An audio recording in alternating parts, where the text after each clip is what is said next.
before Secretariat, before Seabiscuit, before racing became a global spectacle watched by millions around the world, there was a horse so powerful, so utterly untouchable that even a century later, his shadow still stretches across the sport.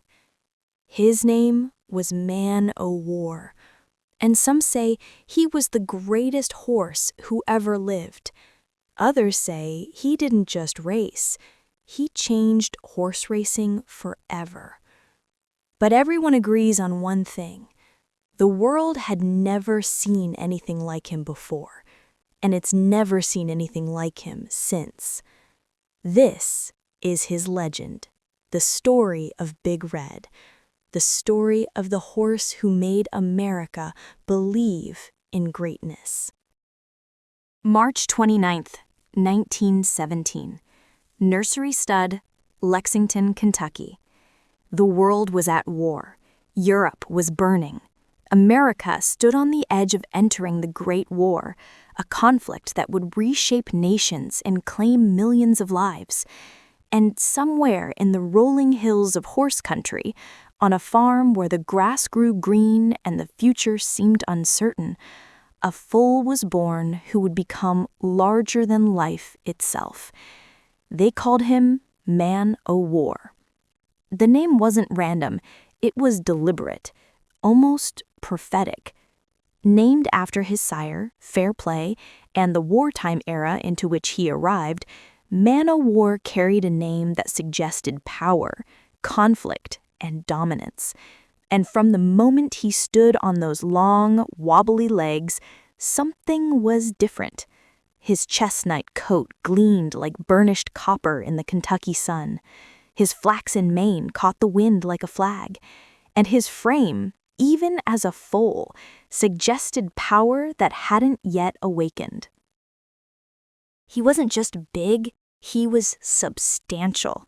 The kind of physical presence that made people stop and stare. The grooms noticed it first, they always do. He was hyper-intelligent, restless, full of an energy that seemed almost dangerous to contain. He wasn't like other horses, one stablehand recalled years later. He was built like a war machine. Strong, fearless, like he knew he was meant for something bigger. His owner, August Belmont II, was a cavalry officer during World War I, a man who understood power and strategy. But even he couldn't have predicted what Man-O-War would become. Because as the foal grew, as his muscles hardened and his chest expanded and his legs lengthened into instruments of pure speed, one thing became crystal clear. He didn't just grow, he expanded. Like he was too big for the era he lived in. Like he belonged to history before history even knew his name. Training Man-O-War wasn't just difficult, it was terrifying. By the time he was a yearling, he stood taller than most fully grown horses. His temperament matched his size. Fiery, unpredictable, explosive. He had a mind of his own, and the strength to enforce it. Handlers would approach him with caution, with respect, and sometimes, if they were honest, with fear. Because if Man-O-War decided he didn't want to cooperate, there wasn't much anyone could do about it. He could send a grown man flying with a simple toss of his head. He could break through restraints that held other horses easily. He was power incarnate, barely contained by bridle and bit. They nicknamed him Big Red, decades before Secretariat would claim the same title. But this was the original, the first, the one who earned the name through sheer, overwhelming presence. His trainer, Louis Feustel, was one of the few people who seemed to understand him. Feustel was patient, methodical. He didn't try to break Man-O-War's spirit, he tried to channel it. He didn't run, Feustel would say later, shaking his head with something like awe in his voice. He attacked the track, and that was the perfect description. Because when Man-O-War ran, it wasn't graceful, it wasn't elegant, it was violent. Each stride was an explosion of power, each gallop a controlled detonation of muscle and will. In those dusty barns of the 1910s, where men wore flat caps and suspenders, where horses trained on dirt tracks carved from farmland, where racing was still rough around the edges, man-o-war was something else entirely, a force of nature trying to be contained, a storm given legs and a mane. And soon, very soon, the world would see what happened when you let him loose. June 6th, 1919. Belmont Park, New York. Man-o-war's debut race. He was 2 years old, untested, unknown to most of the betting public. But those who had seen him train knew. They knew. The gates opened, and from the very first stride, it was over. Not close, not competitive, over. Man-o-war didn't just win his debut. He destroyed the competition. 6 lengths. Easy. Like he was out for a morning gallop while the others struggled to keep up. The crowd erupted, not because they'd bet on him, most hadn't, but because they'd just witnessed something extraordinary. The next day, newspapers called him a prodigy, a phenomenon, a once-in-a-lifetime talent. But that was just the beginning. His second race, he won by 2 lengths. His third, 3 lengths. Fourth, 5 lengths. Race after race, victory after victory, each one more dominant than the last. His stride was powerful, unconventional, almost violent in its efficiency. He didn't glide across the track like some horses, he hammered it. Each hoofbeat sounded like thunder. Spectators started gathering hours early, just to watch him before races. Not even to see him run, just to watch him walk. To see him in the paddock, muscles rippling beneath that copper coat. To witness the way he carried himself, head high, ears forward, like a king surveying his kingdom. People couldn't explain it, but they felt it. This horse was different. And the question started to change. People didn't ask if Man-o-war would win anymore. They asked how far, by how many lengths, by what impossible margin. Would he win by 5, by 10, by 15? Because with Man-o-war, winning wasn't the question. Dominance was the expectation. By the end of his 2-year-old season, he'd won 9 out of 10 starts, 9 races where he proved he wasn't just good, he was inevitable. But that one loss, that single controversial defeat, would haunt him. And paradoxically, it would make his legend even greater. August 13th, 1919. Saratoga Springs, New York. The Sanford Memorial Stakes. 21 races into his career, Man-o-war had never lost. 9 victories as a 2-year-old. Undefeated. Unstoppable. And then he did. But not the way you think. The story of Man-o-war's only loss isn't a story about being beaten. It's a story about chaos, controversy, and a moment where everything went wrong. At the starting line, pandemonium erupted. Starting gates didn't exist in 1919. Horses were lined up by hand, held by starters who tried to get them all facing forward at once. It was messy, imperfect. And on this day, it was catastrophic. Man-o-war wheeled around at the line, turning completely backward. The starter grabbed him, held him, restrained him while the other horses got clean breaks and surged forward. By the time Man-o-war was released and turned in the right direction, he was lengths behind. 6 lengths. 7. Maybe more. For any other horse, the race would have been over. But this was man-o-war. He charged. God, how he charged.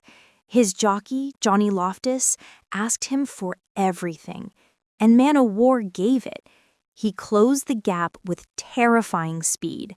Horse after horse fell away as he thundered past them. The crowd was screaming. The lead was shrinking. 5 lengths, 4, 3. They entered the stretch, and man-o-war was still coming. 2 lengths, 1.5. The wire was approaching. The leader was in sight. 1 length, and then nothing.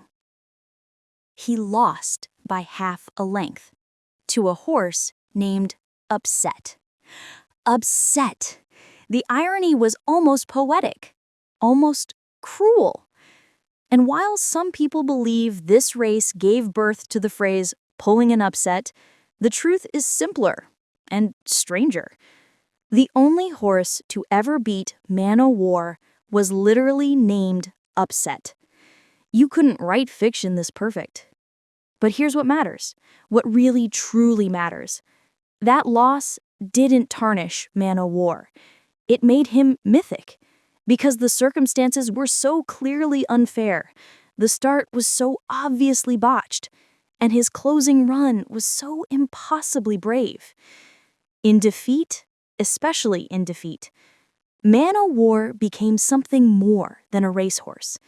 He became a legend, a horse who could overcome impossible odds and still almost win. A horse whose only loss required everything to go wrong just to beat him by half a length. And from that day forward, man-o-war would never lose again. Not once, not ever. If his 2-year-old season was impressive, his 3-year-old season was something else entirely. Unstoppable, unbeatable, unforgettable. Man-o-war returned to racing in 1920 as a fully matured powerhouse. He'd grown over the winter, added muscle, added strength. And if he was dominant before, now he was something beyond dominance.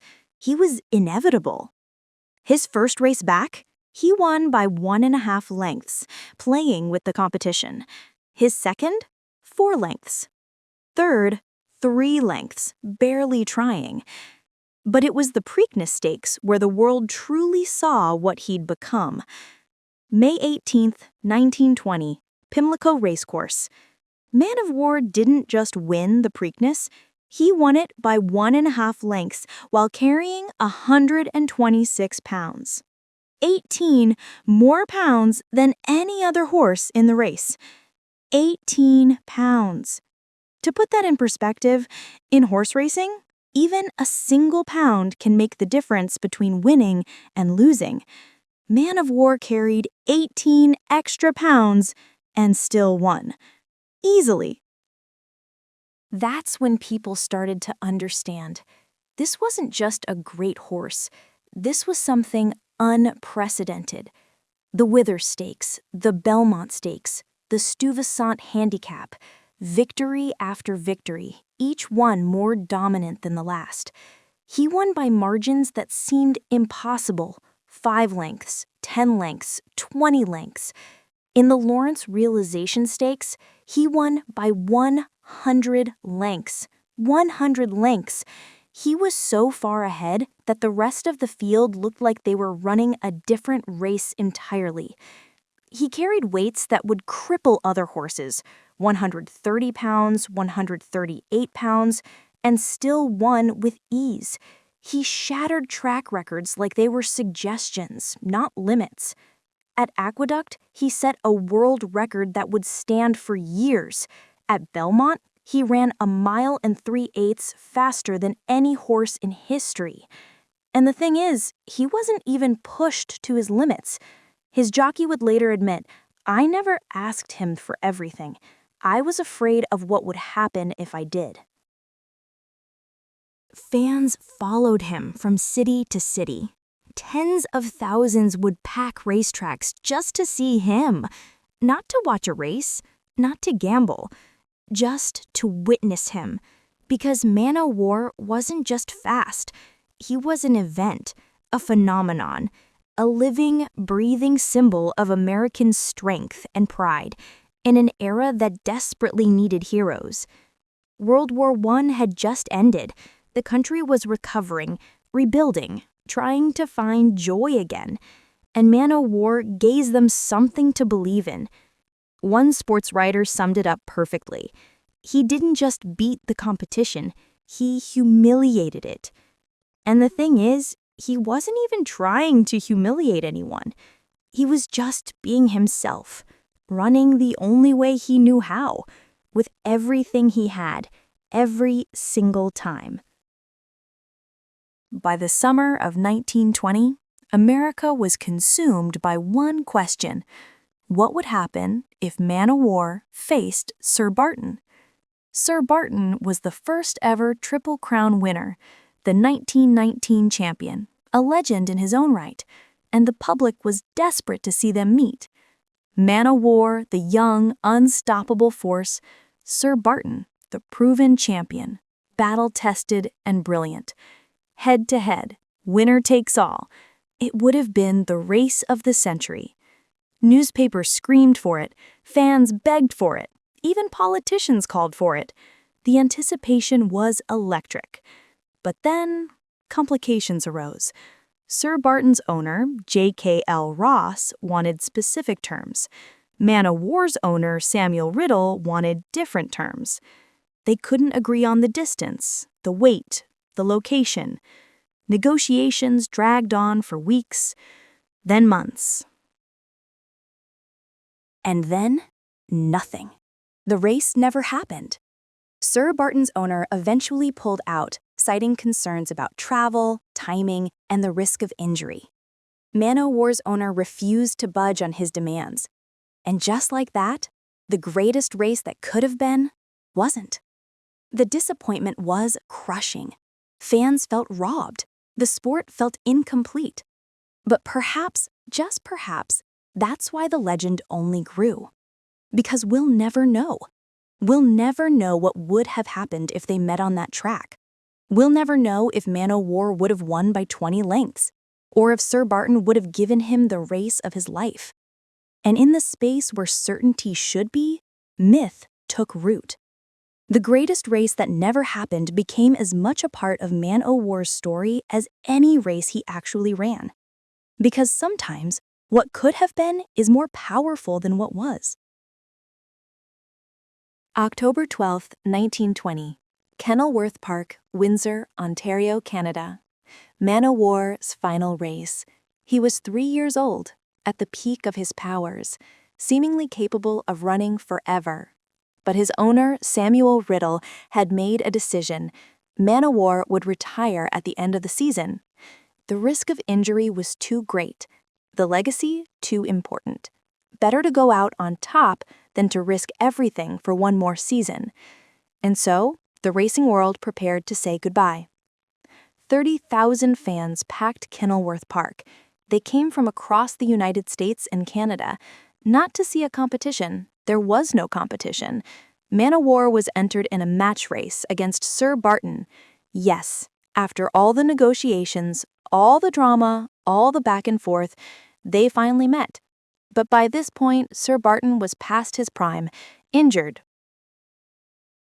Exhausted from a long season, the race wasn't close. It was never going to be close. Still, even under crushing weight, 130 pounds, far more than any horse should reasonably carry, Man-O-War ran with near-record speed, effortless, powerful, perfect. He won by 7 lengths, and as he crossed the finish line for the final time in his racing career, the crowd didn't just cheer, they wept. Grown men stood in the stands with tears streaming down their faces. Women clutched their children and pointed, whispering, "Remember this, remember him." Because they knew they'd never see anything like him again. Newspapers the next day screamed in bold headlines, "The greatest horse of all time?" Man-O-War closes the book on perfection. Big Red rides into legend.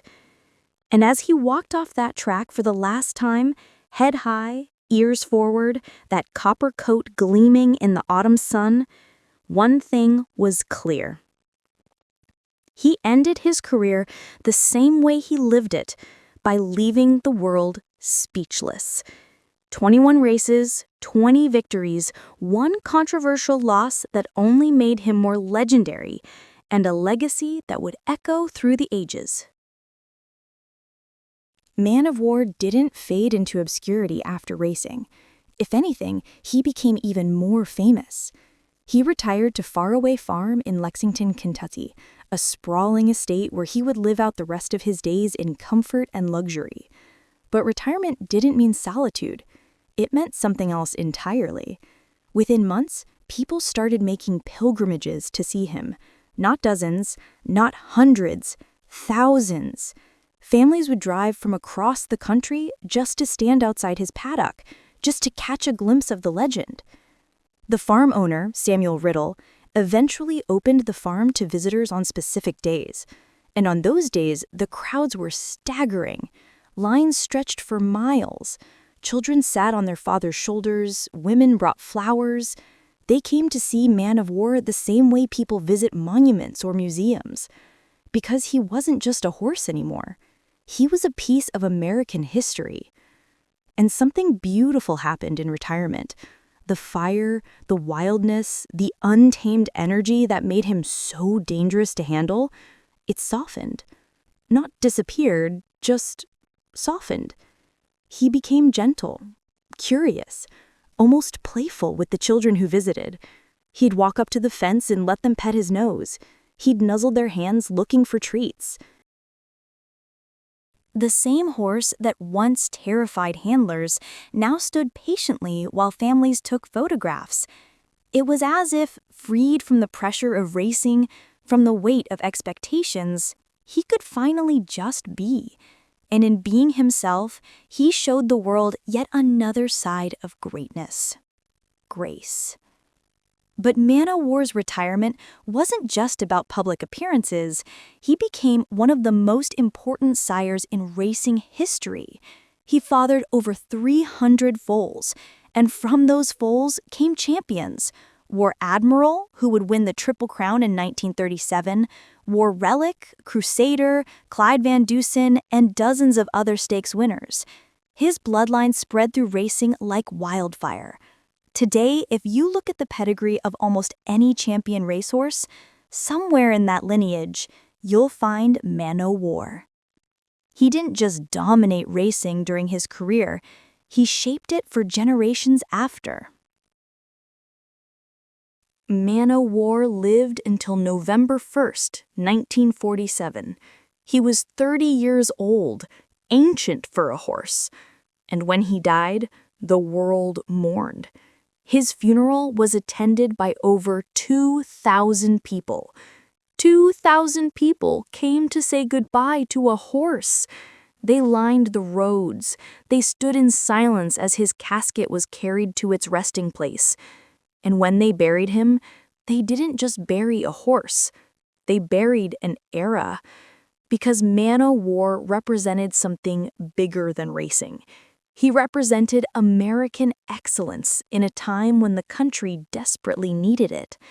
He represented the idea that greatness, true, undeniable greatness, could come from anywhere, even from a chestnut colt born on a farm in Kentucky.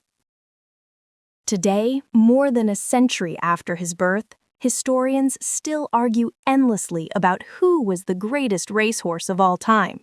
Secretariat, with his impossible Belmont run and his perfect conformation.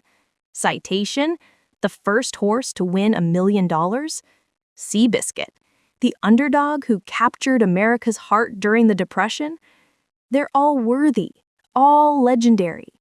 But many, many still say Man-O-War. The numbers support it. 20 wins in 21 starts, records that stood for decades. Dominance so complete that racing felt like the wrong word for what he did. But it's more than numbers.